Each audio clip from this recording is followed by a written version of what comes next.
Donc effectivement, moi je me définis comme une créative. Qui se définit comme une créative ou un créatif ici? Levez la main. Créativité, ça vous parle? Pas mal de créatifs, génial. Donc je me suis toujours définie comme une créative. Ça a commencé par la danse, le chant, le sport, l'écriture. J'ai toujours eu un carnet quelque part en train de dessiner quelque chose. J'étais un peu la rêveuse du groupe. Donc nous on est 5, 3 garçons, 2 filles. Et j'étais toujours celle la plus silencieuse et celle qui créait quelque chose, qui avait envie de donner la valeur à ce qui se passait dans la pièce. Mon parcours, on va parler un peu du parcours professionnel. Ça fait un bon début de fil rouge pour expliquer où est-ce que j'en suis aujourd'hui. Donc moi, je voulais créer des chapeaux. Je voulais être chapelière quand j'étais petite. Mon père m'a regardé, chapeau quoi? Chapelière, tu veux créer des chapeaux. D'accord. Non, je pense que cherche encore, trouve un vrai métier. Première frustration, beaucoup de créatifs, on leur demande de créer des vrais métiers. Expliquez-moi qu'est-ce qu'un vrai métier? C'est un métier qui crée de la valeur, pour lequel on peut vous donner de l'argent en échange. Donc j'étais un peu faussée de me dire, il y a des gens qui portent des chapeaux, moi je crée des chapeaux, pourquoi est-ce que ce n'est pas un vrai métier? Donc je suis allée faire une vraie formation pour pouvoir avoir un vrai métier. Et donc là, je me suis lancée dans le marketing. À la base, je voulais devenir journaliste, donc c'était un peu une bifurcation un peu plus pratique. Et je me suis un peu ennuyée à la fac, donc je me dis que je vais voyager. Donc je suis allée rejoindre ma sœur qui vivait à Londres. Et là, on parlait de mindset tout à l'heure, changement radical. Entre Paris et Londres, c'est que la Manche qui nous sépare, mais il y a un changement de mentalité. Je me suis dit, où est-ce que je suis? Qu'est-ce qu'il se passe? Et c'est là que j'ai commencé, je pense que c'est là où j'ai intégré l'entrepreneuriat dans mon ADN personnel. Parce qu'avant, bonne consommatrice, je soutenais les autres, mais je ne trouvais pas en moi l'envie ou il n'y avait pas ce feu encore à l'intérieur de moi pour devenir entrepreneur. Et surtout, je n'ai pas forcément de représentation. Moi, je suis une enfant des années 80 en France. C'était à part des footballeurs et des chanteurs, il n'y avait pas forcément sur la scène française de personnes qui me ressemblaient, hommes comme femmes, qui pouvaient se dire j'ai créé de la valeur dans ce monde, je suis rémunérée pour ça, je gagne de l'argent, j'emploie des gens. Enfin, un entrepreneur noir dans les années 80, il n'y en avait pas beaucoup. Mais en arrivant en Angleterre, dans les années début 2000, c'était tout un monde complètement différent. Je me suis dit en fait, le monde ne se résume pas à ce que je vois dans mon petit quotidien de banlieue. Il y a tout un monde qui se passe derrière. Une femme noire comme moi peut réussir à faire beaucoup de choses. Et là, j'ai senti que ma créativité avait de la valeur. On ne m'a pas dit, cherche-toi un vrai métier. On m'a dit, tu es créative, cherche comment le monétiser. Et là, on parle de déclic. Pour moi, c'était un déclic. On peut avoir un métier créatif et gagner un salaire avec. Ce n'est pas juste un hobby qu'on fait le week-end, comme si on plantait des patates ou comme si on coupait ses fleurs. Ça peut être un vrai métier. Donc là, le vrai déclic s'est fait à ce niveau-là. J'ai quand même fait une vraie formation pour avoir un vrai métier, parce que souvent on nous demande un plan B. Tu veux chanter, tu veux danser, tu veux faire de la mode. Ouais, mais trouve-toi un petit truc, on ne sait jamais. Et ce on ne sait jamais là peut tuer beaucoup de projets dans l'œuf. Parce qu'on ne demande pas à un médecin de faire un autre métier, on ne sait jamais. On nous dit s'il est médecin, c'est très bien, félicitations. On ne dit pas à un avocat, fais un autre job, on ne sait jamais. On dit, t'es avocat, ben super, je suis fière de toi. Mais quand on veut être créatif, on a l'impression qu'il faut toujours un plan B. Et ça, je l'ai assez vite rejeté. Donc j'ai commencé à j'ai fait une formation en marketing et en achat, spécialisation mode. Et je travaille dans la grande distribution, qui est une machine à broyer les rêves des gens, la grande distribution. Parce qu'on ne vous apprend pas à réfléchir, on vous apprend à négocier, tout moins cher. Moi qui voulais toucher, avoir un rapport avec un produit, j'avais un rapport avec des fichiers Excel toute la journée. Donc je me suis dit, en fait, il y a un problème. Je suis en train de vendre des choses à des gens dont j'ai aucune connaissance. Et je pense que le vrai déclic a été, à mon retour en France, j'ai eu c'était mes 2 autres déclics. Donc j'ai eu à rentrer en France pour des raisons personnelles après 10 ans passés à Londres. Choc. Je pense que j'ai fait, avec le recul, je me suis rendu compte que j'ai fait une dépression. Mais en bonne africaine, la dépression n'existe pas. On se dit, vas-y, bois un verre de bissap, ça va passer. Alors qu'en fait, je me rendais compte qu'il y avait un vrai problème. Donc comment est-ce que je me retrouvais dans un nouvel univers et je n'y retrouvais plus ma place, comme quand j'étais partie. J'ai eu l'impression de retrouver la France de mes années, de ma vingtaine. Et donc, il a fallu un temps d'adaptation. Et ça, on ne vous le dit pas forcément quand vous vivez à l'étranger et vous développez différemment ailleurs. Et là, je peux dire que ma créativité m'a sauvée. Parce que j'avais commencé à travailler comme styliste photo sur des photoshoots, des défilés pour des magazines publiés, etc. J'avais été félicitée pour ça. Et quand on arrive en France, ah, t'es styliste? Ah, d'accord, c'est mon métier depuis 5 ans. Donc en fait, on se remet en question. Et là, je suis allée chercher un vrai métier. Donc j'ai recommencé de la grande distribution, Carrefour, Leclerc, dans toutes ces grandes belles maisons. où, et comme j'ai dit, on finit devant un fichier Excel et on oublie l'essence de sa propre vie, on oublie pourquoi on est là. Et ce qui m'a été mon troisième choc après juste mon retour à Paris, ça a été un voyage à l'étranger pour aller rencontrer les fournisseurs. Donc on avait des fournisseurs en Inde, au Bangladesh, à l'île Maurice et dans tout le Maghreb. Et là, vous arrivez, vous voyez les gens travailler dans des conditions horribles. Et vous dites en fait que moi, je suis à 6-8 heures par jour à un bureau pour tirer vers le bas le travail des mains de certaines personnes. Ça peut être de la broderie, de la couture, de la teinturerie. Ils travaillent dans des conditions horribles, qui sont polluantes.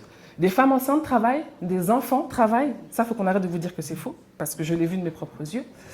Ils n'ont pas d'eau potable, il n'y a pas d'heure de travail. On travaille du matin jusqu'à ce que le soir se couche. Et là, vous vous dites qu'il y a un gros problème. J'ai plus envie de faire ça, tout simplement. Donc, je suis rentrée. Et là, il faut expliquer à ses parents qu'on a envie de faire autre chose. Donc, moi, je suis assez diplomate. Donc, j'ai commencé à chercher à glisser un peu vers une autre aventure qui m'a amenée vers le monde du luxe. Pas forcément mieux. Différent, c'est une misère cachée différemment avec un gros ruban très joli qui brille, mais c'est toujours les mêmes problématiques. La question de la gestion de l'humain, du RSE, de l'écologie, ça c'est des questions qui passent vraiment à la trappe. Et là, c'est encore pire, c'est fais-nous rentrer le plus d'argent possible. Donc je me dis, bon, très bien. Moi, j'ai négocié mon salaire en arrivant, tout se passe bien. Au bout de 2 ans, on renégocie le salaire à la hausse et là, il ne se passe rien. On vous fait comprendre qu'il y a... Voilà, on dit, ah, tu veux évoluer, mais en fait, ici, on évolue horizontalement, ce qui ne veut absolument rien dire. Moi, je veux aller vers le haut. Si vous me déplacez en crabe, franchement, libérez-moi. Donc, je dis, je vais arrêter. Surtout, en plus, qu'il y avait un peu tout ce qui était harcèlement. On me faisait comprendre que je devais être contente d'être là, qu'on m'avait laissé ma place et que la place aurait pu faciliter la vie de quelqu'un d'autre. J'ai dit, très bien, donnez-le à quelqu'un d'autre. Mais moi, j'ai envie d'être respectée pour mon travail et surtout, pouvoir me regarder dans le miroir en face et me dire, j'utilise ma créativité pour faire du bien aux autres. Pendant ce temps-là, j'ai toujours eu ces 2 casquettes, salarié et entrepreneur, depuis longtemps, parce que quand on finit après 8 heures de travail, on n'est pas forcément accompli en tant que personne, on a envie de faire quelque chose pour nous. Et ça, c'est quelque chose que je vous conseille de faire si vous n'osez pas forcément vous lancer dès le début.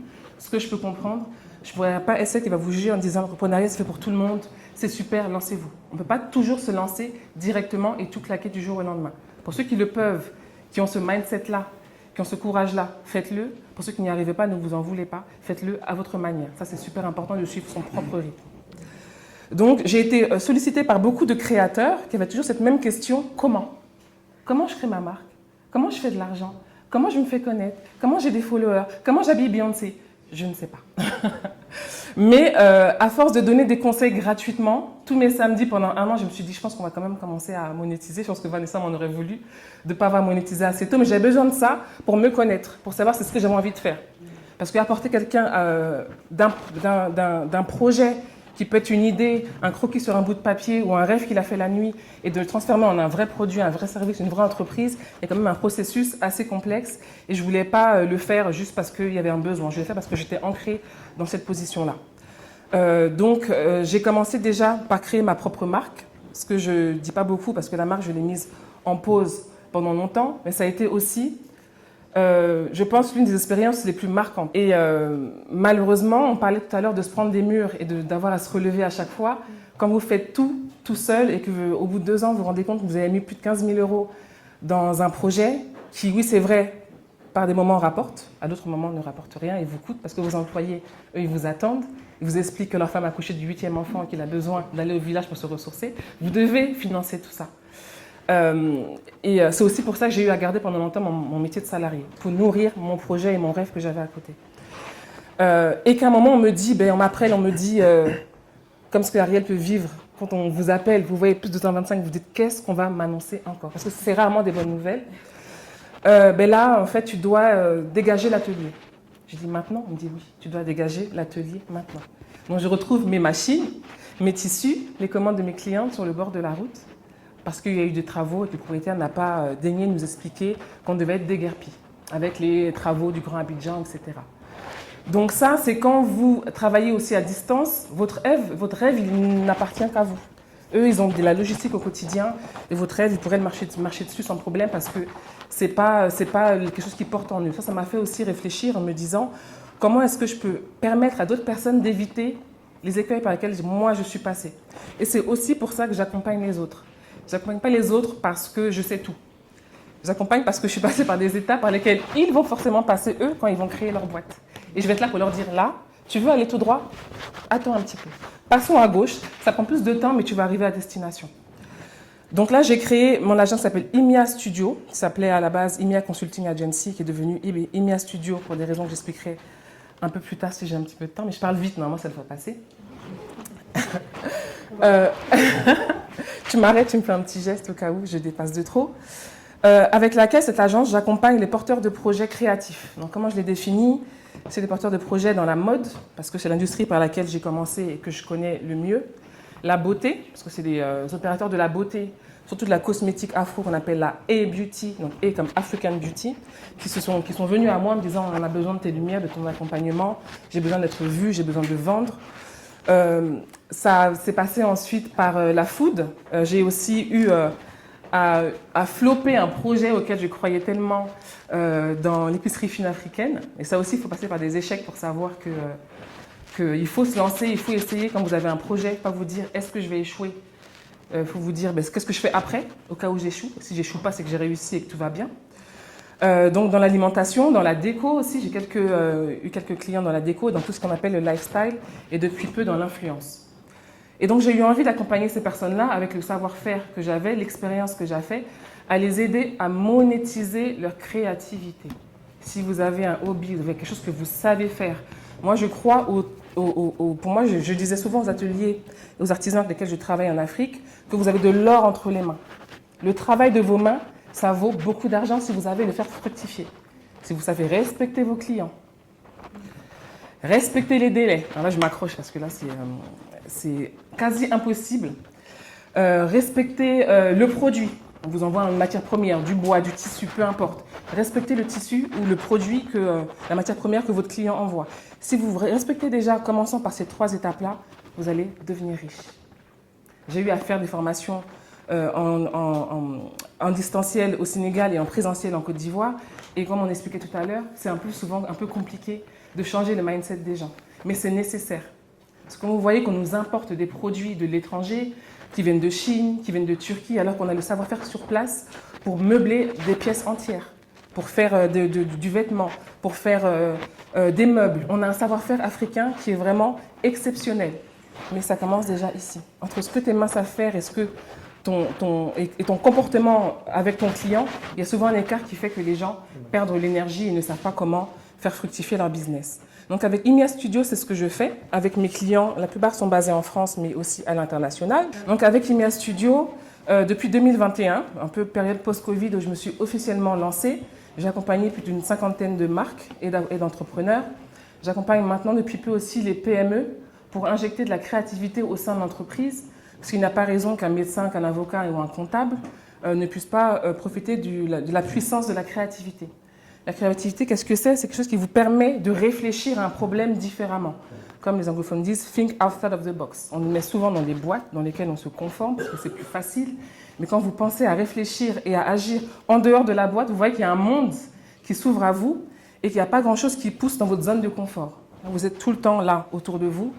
Vous finissez par connaître, maîtriser votre environnement. Plus rien de nouveau se passe. Mais quand vous sortez de là, vous vous mettez en danger, il y a des miracles qui peuvent se passer. Donc voilà mon métier au quotidien. Et merci de m'avoir écouté. Merci Lorraine.